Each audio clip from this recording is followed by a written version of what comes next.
मैसेडोनिया के शाफिले की महारानी महान देवता ज़्यूस की पुजारी। ये वही ओलंपिया है जो गोले जादू में माहिर है, जिसने अपने लिए देवता ज़्यूस से ज़्यूस की औलाद मांगी। ऐ मुहज़्ज़ब लोगों, औलाद के रूप में उसे एक नायाब तोहफा मिला। अलेक्जेंडर एक बेरहम और बर्बर पशु जो इंसान के रूप में पैदा हुआ, उस पर ओलंपिया अपने बेटे अलेक्जेंडर को दुनिया फतेह का ख्वाब दिखा बैठी और खुद देवताओं के सामने गिड़गिड़ा रही है।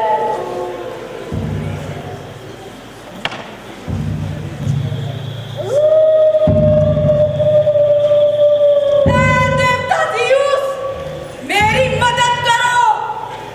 ये बुरा शगुन कैसा? मेरी मदद करो और ऑरिकल के जरिए अपने बच्चे अलेक्जेंडर को सही रास्ता दिखाओ। आओ ऑरिकल, आओ और मेरे सब चक्षुपे दूर करो। आओ ऑरिकल, आओ। मलिकाए मैसेडोनिया, कहो। आओ ऑरिकल, मैं तुम्हारा ही इंतजार कर रही थी।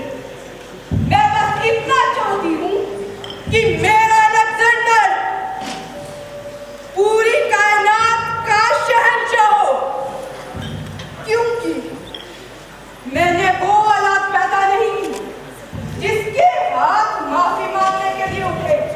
मैंने वो औलाद पैदा की है जिसके हाथ अपना हक छीन लेंगे। मैं उसकी आंखों में आंसुओं का समंदर नहीं, बल्कि आग देखना चाहती हूँ। बताओ ऑरिकल, अलेक्जेंडर कहाँ है? कल बताओ। ऐ देवता बोलो, मेरी मदद करो, मुझे हिम्मत दो।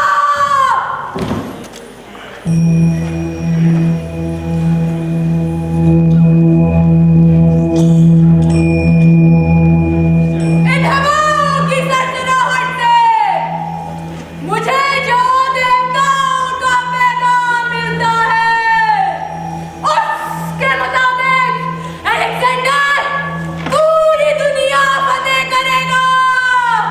मैंने उस जैसा मुस्तकबिल न कभी किसी का देखा है और ना कभी देख सकूंगी।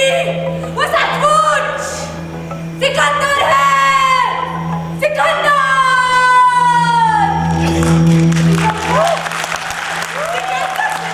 क्या मतलब? वो जो कभी न हारा हो, वो जिसकी हिम्मत और ताकत की पूरी दुनिया मिसाल देगी, वो अपने मुकद्दर का सिकंदर खुद बनेगा। उसका मुस्तकबिल पूरा में पूरा होगा, जहाँ से सूरज निकलता है उस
खींच रही है। एक तरफ अलेक्जेंडर जो पूरी दुनिया को अपने सामने झुकाने का ख्वाब लेकर पैदा हुआ है, तो वहीं दूसरी ओर है वो पूरब का बेटा जो इस इरादे के साथ पैदा हुआ है कि वो अपने मादरे वतन को किसी के सामने झुकने नहीं देगा। तुम्हारा मतलब है कि कोई है जो देवता ज़्यूस के बेटे को भी शिकस्त दे सकते हो? ज़्यूस के बेटे को मैदान जंग में शिकस्त देना नामुमकिन है। शिकस्त सिर्फ मैदान जंग में ही नहीं मिलती। कहाँ है वो जो अलेक्जेंडर से अपनी सरजमी की हिफाजत करेगा? वहाँ दूर भारत में ओलंपिया। अलेक्जेंडर को भारत कभी मत जाने देना। अगर वो वहाँ अपने मुकद्दर से मिला तो सब बना हो जाएगा। इन दोनों की किस्मत इन दोनों को एक दूसरे की तरफ खींच रही है। अपनी कामयाबी का जाम उठाने के लिए उसके जिस्म में जान नहीं रहेगी। अपने जलोल की खुशबू लेने के लिए उसके पास सांसें नहीं रहेगी। होशियार रहना ओलंपिया। अलेक्जेंडर को भारत कभी मत जाने देना। वो मुहाफिज अलेक्जेंडर को उसका ख्वाब कभी पूरा नहीं करने देगा। मेरा ख्वाब जरूर पूरा होगा। अलेक्जेंडर का मुस्तकबिल क्या है ये कोई लॉरिकल या फकीर नहीं बल्कि खुद अलेक्जेंडर तय करेगा। अब तुम भारत नहीं जाओगे। हो सकता है लॉरिकल गलत ना कह रही हो। मैंने वही कहा जो होने वाला है। मैंने वही कहा जो देवताओं का पैगाम है। काश तुमने ये कहने से पहले अपना आने वाला कर देख लिया होता। अलेक्जेंडर छोड़ दो मुझे। छोड़ दो मुझे। पूरा छोड़ने की सलाह दी हो उसे कैसे छोड़ दो? अलेक्जेंडर, अगर तुम भारत में अपने मुकद्दर से मिले तो सब फना हो जाएगा। उसके पहले मैं उसे खड़ा कर दूंगा। अलेक्जेंडर,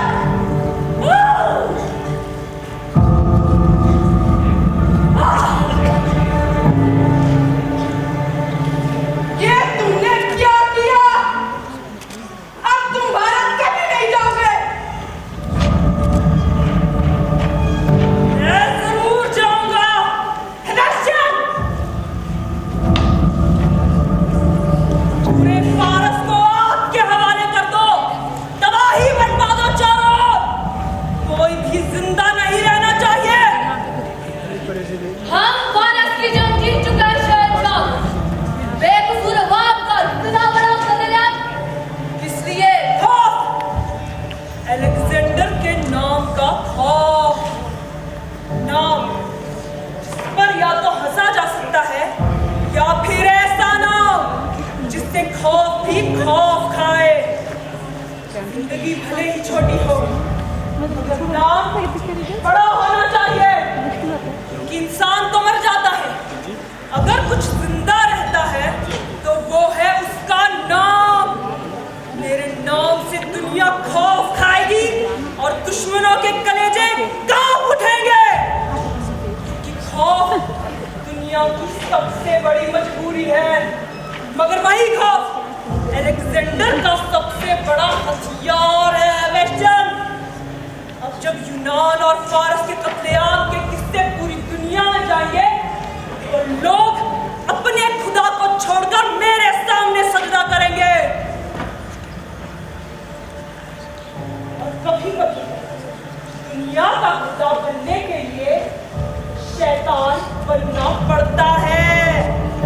जाओ फारस की फतेह के जश्न का ऐलान करो और तुम जाकर भारत पर हमले की तैयारी करो। जाओ।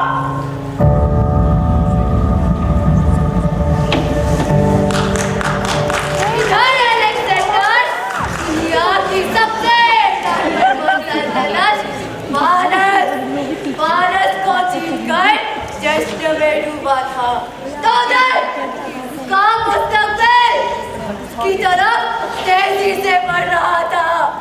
और फिर तवारीख ने वो लम्हा देखा जिसकी पेशंगोई और गले की थी, और फिर तवारीख ने एक और बार वो लम्हा देखा जिसका ख्याल अलेक्जेंडर ने ख्वाब में भी नहीं किया।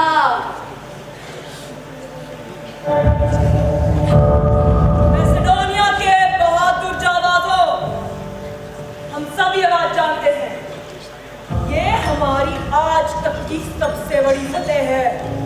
मगर आज शाम के बाद ये बात पूरी कायनात जानेगी कि अलेक्जेंडर की फतेह से बड़ा उसकी फतेह का जश्न होता है। अगर कोई अपने स्थान से हिला तो अलेक्जेंडर का सर उसके धड़ पे रखा दूंगा। ये क्या गुस्ताखी है? लड़ाके तुम जो भी हो, अब मुझे जिंदा छोड़ने की भूल की तो मैं भारत की पवित्र धरती से यहाँ तुम्हें मारने नहीं आया हूँ अलेक्जेंडर। मैं यहाँ तुम्हें सिर्फ एक चेतावनी देने आया हूँ कि मेरे भारत को फारस समझने की भूल मत करना, क्योंकि बात अगर मेरी मातृभूमि पर आई तो उसका यह राज तुम्हारा क्या हाल करेगा ये तुम सोच भी नहीं सकते। तुम्हारे मुल्क से तुम्हारी मोहब्बत काबिल तारीफ है, मगर मेरा ये उसूल है, दुश्मन को कभी खबरदार नहीं करते, उसे खाक में मिला देते हैं। ये मौका तुम्हारा है और यकीन मानो, अगर तुम ये मौका चूके तो जब मेरा मौका आएगा मैं तुम्हें सुपुर्द खाक कर दूंगा। जब तलवार गले पर तनी हो तो व्यक्ति आने वाले कल की बात नहीं करता। तुम भारत पर अधिकार करके अपनी नियति से मिलना चाहते हो ना, इसी सोच में हो ना कि वो कौन है जो तुम्हारा भाग्य बदलेगा। मैं भी भारत से यहाँ फारस अपनी नियति से मिलने आया हूँ। हाँ अलेक्जेंडर, मैं ही हूँ वो प्रारंभ जिसकी भविष्यवाणी और साल की थी।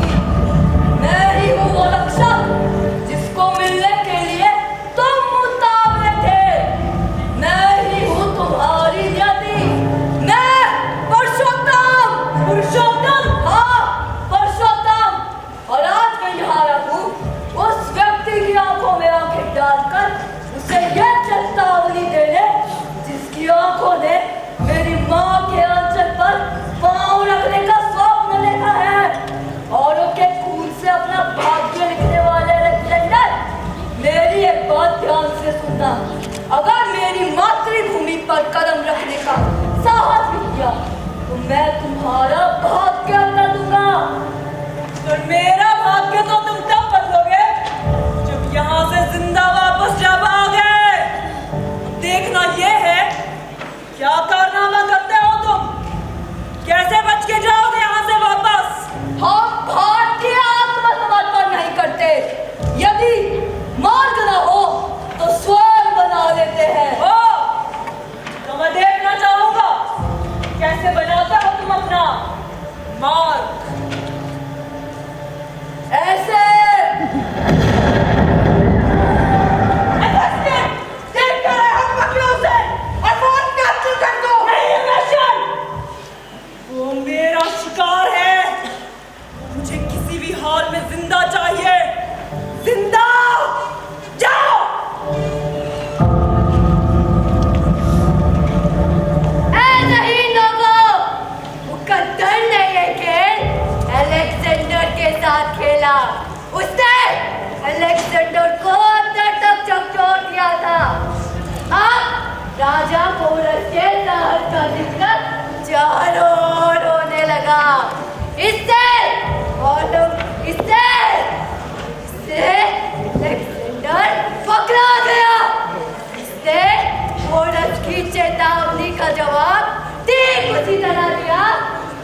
वहाँ खोए बनाता रहा।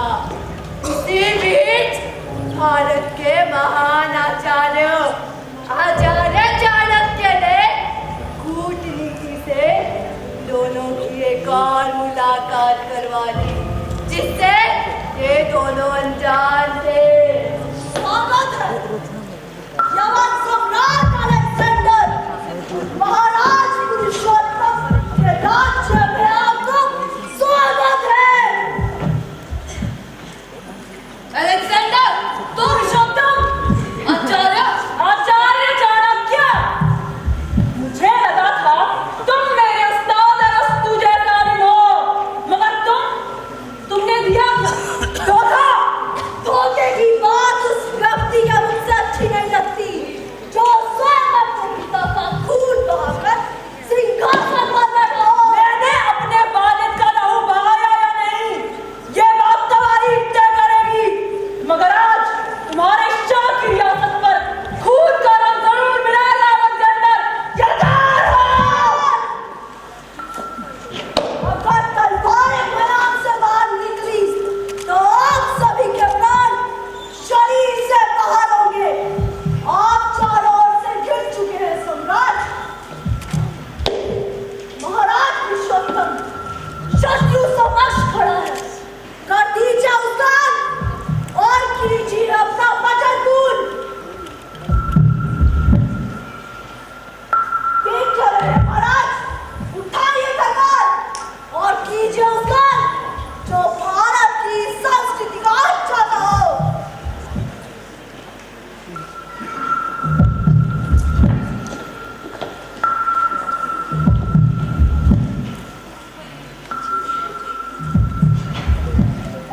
मैं इस पर प्रहार नहीं करूंगा आचार्य। ये तुम क्या कह रहे हो पोरस? भूल गए अपनी शपथ, अधूरा छोड़ोगे वो वचन। मैं कोई भी शपथ अधूरी नहीं छोड़ूंगा, लेकिन आज ये अलेक्जेंडर हमारा अतिथि बनकर आया है।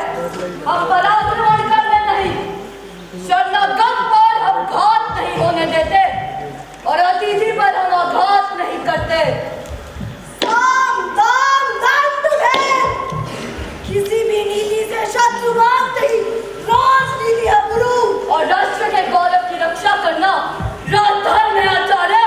मैंने इतना परिश्रम किया, कूटनीति की चालें चली ताकि शत्रु को अपने गढ़ में लाकर मार सके, और तुम मेरे परिश्रम पर पानी दे रहे हो। राजा बनते ही कदाचित तुम ये भूल रहे हो कि तुम किसका समक्ष कर रहे हो और किसकी आदेश की अवहेलना कर रहे हो। जैसा देश वैसा राजा, जैसा राजा वैसी प्रजा, जैसी भूमि वैसा पानी, जैसा बीज वैसा अंकुर। यह आपके ही अर्थशास्त्र का कथन है आचार्य। जहाँ छल होता है वहाँ बल घट जाता है, और ऐसे में अखंड भारत का स्वप्न जो हम सब ने मिलकर देखा है, वो स्वप्न पूरा होने से पहले ही भारत की संस्कृति का विनाश हो जाएगा। गुरु, मैंने ये भी कहा था कि अत्यधिक भावुकता व्यक्ति के विवेक का नाश कर देती है। तो मैं सच हूँ ऐसे विवेक के नाश के लिए जो मेरे देश के सम्मान को नष्ट कर दे। तो इस बात का स्मरण रखना, हो सकता है अगला अवसर तुम्हारे पक्ष में ना हो सकता है आचार्य, हो सकता है कि अगला युद्ध में हार जाऊं, पर इतिहास याद रखेगा कि भारत का ये राज अपनी मातृभूमि की राज के साथ नहीं खेला। हमारा लक्ष्य एक है पर नीति अलग है। मैं भारत की नीति पर चलता हूँ और वो है धर्म का बल, ना कि छल। उचित है, तुम धन्य हो गुरु, तुमने अखंड भारत और अपने गुरु दोनों के ही धर्म को पतित होने से बचा लिया। आज हमारा महारानी अनसुईया को अवश्य ही अधिकार प्राप्त होगा। यकीनन, मगर मैं अपनी माँ की बात हमेशा टालता रहा, सोचता रहा अपना मुकद्दर मैं खुद लिखूंगा, मगर आज कबूल किया कि अलेक्जेंडर का मुकद्दर तुम्हें शिकस्त दिए बगैर पूरा नहीं होगा। अब बताओ मेरे साथ क्या करो?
अब दरियाए झेलम तवारीख की एक बड़ी जंग का गवाह बना। ये दोनों शेर एक दूसरे पर टूट पड़े। एक तरफ था अखंड भारत का मुहाफिज पोरस, तो दूसरी तरफ जीत के लिए पागल अलेक्जेंडर। कभी अलेक्जेंडर पर पोरस भारी पड़ता तो कभी पोरस पर अलेक्जेंडर। ये दोनों शेर एक दूसरे पर टूट पड़े। इधर पोरस ने अलेक्जेंडर की फौज को बुरी तरह धक्का दिया था। उस पर पोरस के ऐसे ऐसे जंगे भारत की अलेक्जेंडर की फौज खौफ से कांप उठी। तो उधर अलेक्जेंडर ने भारत के गद्दारों को अपने साथ मिला लिया। और अब एक और बार तवारीख ने वो लम्हा देखा जब ये दोनों परवाने एक दूसरे के आमने सामने थे।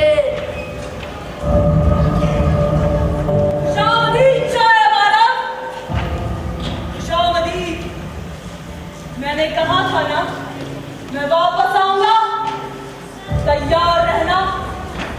अब बताओ तुम्हारे साथ क्या सलूक किया जाए? वही जो एक राजा को एक राजा के साथ करना चाहिए। मैसेडोनिया के बहादुर जाबाजों, आज पोरस की जिंदगी का फैसला दुनिया का खुदा अलेक्जेंडर लेगा। स्वयं को ईश्वर मानने से ईश्वर नहीं हो जाओगे अलेक्जेंडर। किसकी मृत्यु कब होगी इसका निर्णय मृत्यु स्वयं लेती है। राजा पुरुषोत्तम हो या सम्राट अलेक्जेंडर, राजा हो या रंग, मृत्यु कभी किसी से कोई पक्षपात नहीं करती। और आज ये पोरस मर भी गया तो शान से मरेगा। इसी माटी में पैदा हुआ हूँ, इसी माटी में मिल जाऊंगा। लेकिन तुम सब कुछ पाकर भी इस संसार से खाली हाथ ही लौटोगे, क्योंकि तुम मेरी सोच को कभी नहीं मार सकोगे। मेरे ये लोग मेरी सोच को जिंदा रखेंगे और मेरी यही सोच अखंड भारत के स्वप्न को पूरा करेगी। और जब तक ये सोच जीवित है तब तक हम भारतीय स्वतंत्र हैं और स्वतंत्र ही रहेंगे। मेरी ये शमशीर मेरे साथ मेरी पहली जंग से है, जब मेरी उम्र महज 16 साल। इसके साथ मैंने हर मुल्क को लिया। इसके सामने या तो सर झुक गए या फिर कट गए। मगर आज बात कुछ और है पोरस। इसीलिए अलेक्जेंडर की शमशीर तुम्हें सलाम करती है। हाँ पोरस, मैंने महज ये जंग जीती है, मगर तुमने दिल जीते हैं। मैं इस जंग को जीतने के लिए जितना नीचे गिरता गया, तुम अपने मादरे वतन की हिफाजत के लिए ऊपर और ऊपर उठते गए।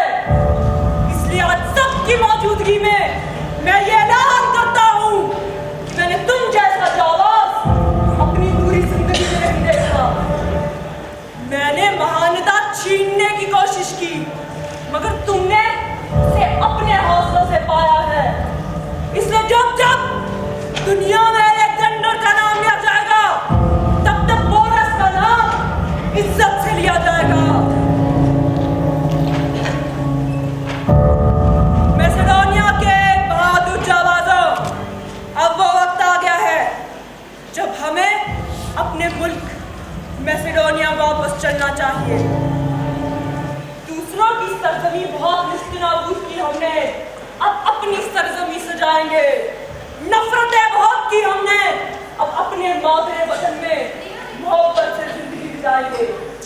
कहने को मैं यहाँ से खाली हाथ वापस जा रहा हूँ पोरस, मगर असल में अपनी जिंदगी का सबसे बड़ा सबक मैं यहीं से लेकर जा रहा हूँ कि अपने मादरे वतन की मोहब्बत से बड़ा कोई और जज्बा नहीं होता।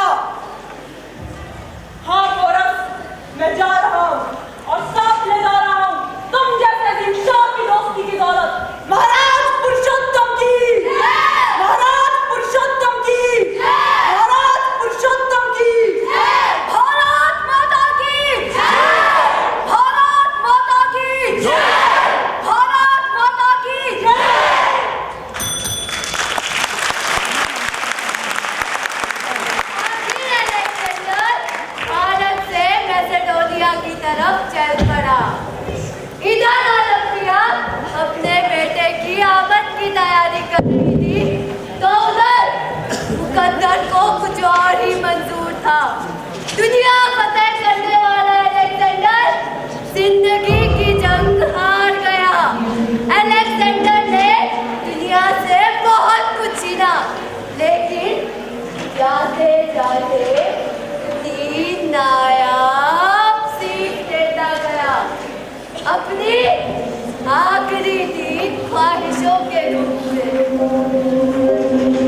उससे कोई नहीं भाग सकता।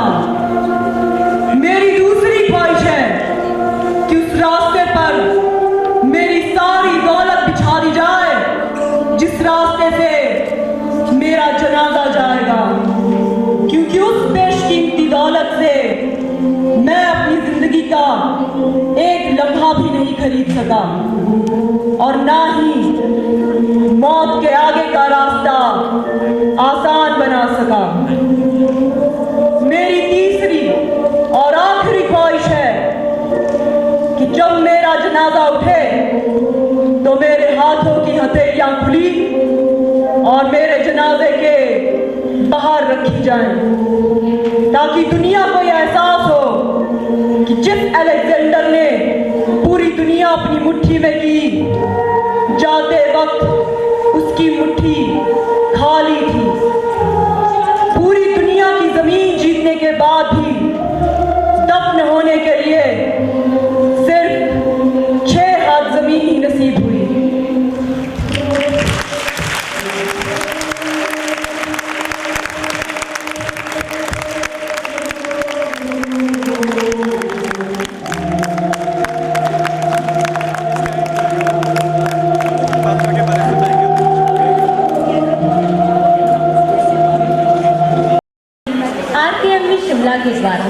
And now I'd like to call the participants on stage once again. Alexander के रोल में यशवी भारद्वाज, कोरस पलक शर्मा,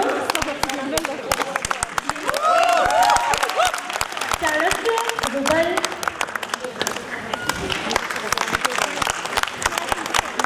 बुढ़िया डायन सुनिधि भंडारी,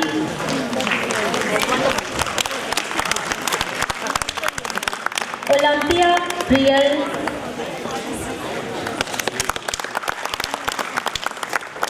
ओरिकल सिमरन शर्मा,